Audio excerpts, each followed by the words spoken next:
Hi, it's Mr. Vino, and today we're going to be talking about Newton's first law of motion. After today's notes, you do have a practice assignment. There's just some little questions over Newton's first law. So, Sir Isaac Newton was an English physicist and mathematician. In 1687, he set the foundation of modern science and outlined the three laws of motion.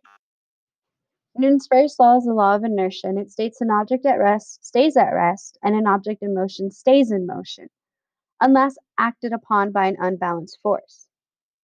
Newton's second law is the law of net force. The acceleration of an object depends directly upon the net force acting upon the object and inversely upon the mass of the object. So that's where we get our formula. Force equals mass times acceleration. Newton's third law is the law of action and reaction. For every action, there is an equal and opposite reaction. In today's notes, we are only going to focus on Newton's first law, the law of inertia. So again, Newton's first law is called the law of inertia. And basically, it means an object's mass is a measurement of its resistance to changing its motion, or inertia. An object's motion changes only when it is acted upon by an unbalanced force. And finally, objects with balanced forces, meaning there's no net force, are resting, or they are moving with a constant velocity, with a constant speed in the same direction. So we're going to pick apart what all of this means one by one. The first thing we're going to focus on is inertia. An object mass is the measurement of its resistance to changing its motion. So objects do not want to change what they are already doing. That's why we say an object at rest stays at rest, and an object in motion stays in motion. Objects are naturally lazy. That's why we say they have inertia, which is the tendency of an object to resist any change. Objects don't move all by themselves. If your cup or plate is sitting on a table, you don't expect it to move up or down or side to side unless you move it yourself. Again, objects are naturally lazy. So here's a video demonstrating Newton's law.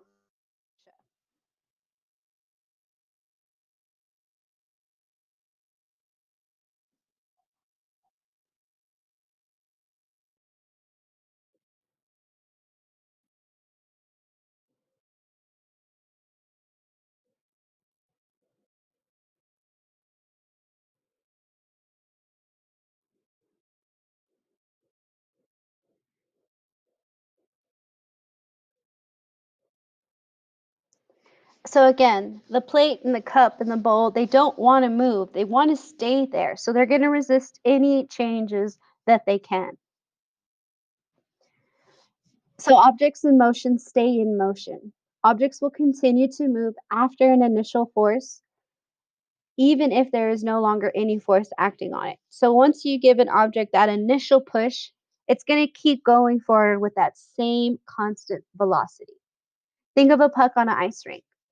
Ice rinks are technically have zero friction. So there's nothing going to slow you down or nothing's going to increase your speed. After you initially hit the puck with a hockey stick, the puck will continue to move forward in a straight line with a constant speed. The same can be said for objects in space. There's no friction in space, there's no air force in space. So objects flying through space are going to keep moving with a constant speed because nothing is acting on it. When you see a shooting star in the sky, it's going at that same speed. It's been going at that same speed for probably years and years.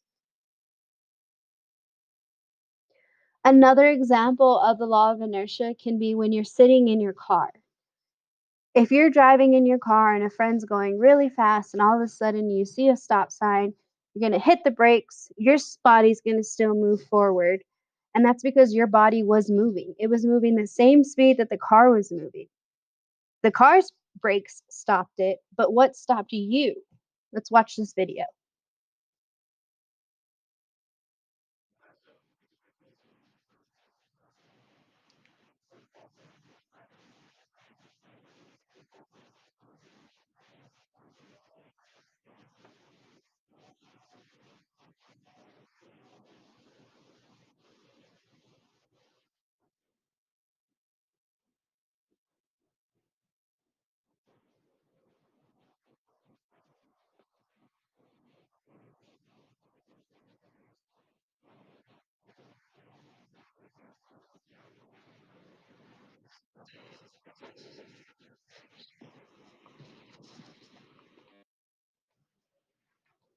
So now let's talk about the second part to Newton's first law. An object's motion changes only when it is acted upon by an unbalanced force. So an object at rest will stay at rest unless acted upon by an unbalanced force, and an object in motion stays in motion unless acted upon by an unbalanced force. So what is force? Remember, we've already talked about force. It's a push or a pull. Forces are often described in terms of an action force that produces a reaction force.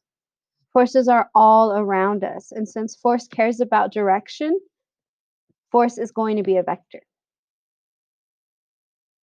So again, an object at rest stays at rest until a force acts upon it. So the object is going to sit there until something pushes or pulls on it.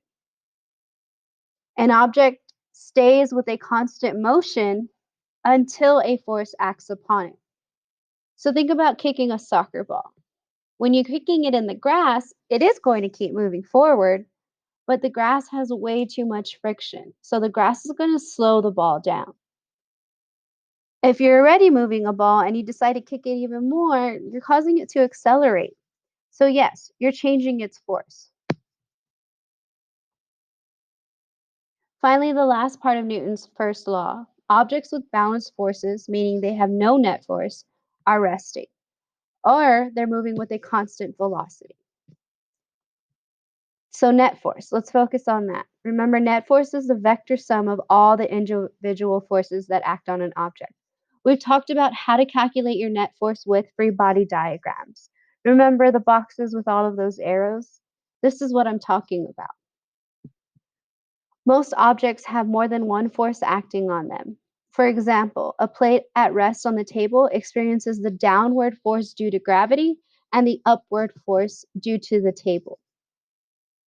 If you push the plate across the table, then it's going to experience the horizontal force that you're pushing on it. And it's also going to experience a backward force of friction. There is friction on the table. So, right now, how many forces are acting on you? Well, if you're sitting down while you're watching this video, the chair is holding you up. Maybe you have your arms resting on a table and that's holding your arms up. The floor is holding your feet up. And it's all being pushed down because of gravity. So with all of these forces acting around us, we're sitting in our seat. So our net force is zero. That's why we're not floating up in the air, or why we're not continuing falling to the floor. So again, the last part of Newton's first law says that objects with balanced forces, meaning there's no net force, are resting, or they're moving with a constant velocity. So when you think of Newton's first law, think of acceleration. If an object is at rest, does it have acceleration?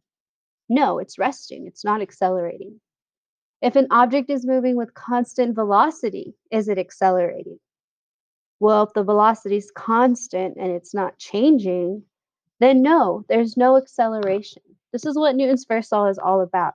We don't want any changes. We want to keep doing what we're doing. So an object is either going to stay in one place or it's going to stay moving at the same speed.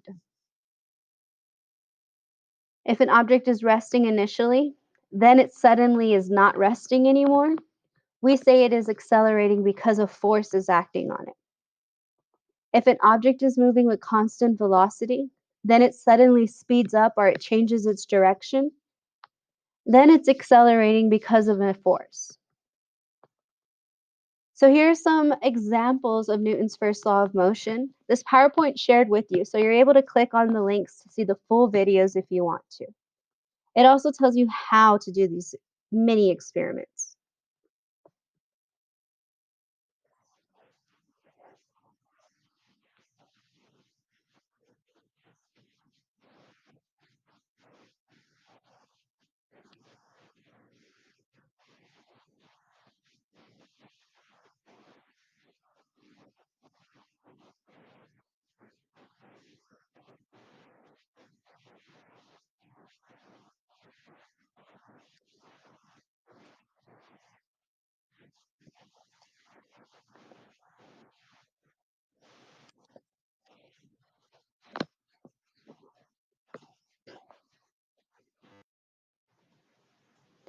Here's another example of Newton's first law.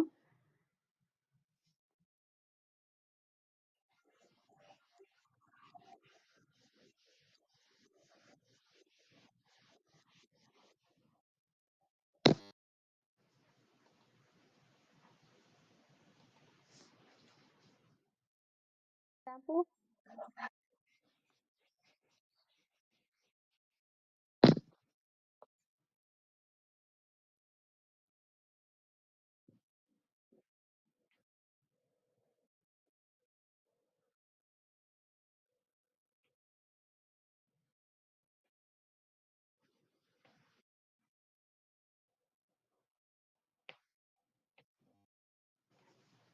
He says excellent.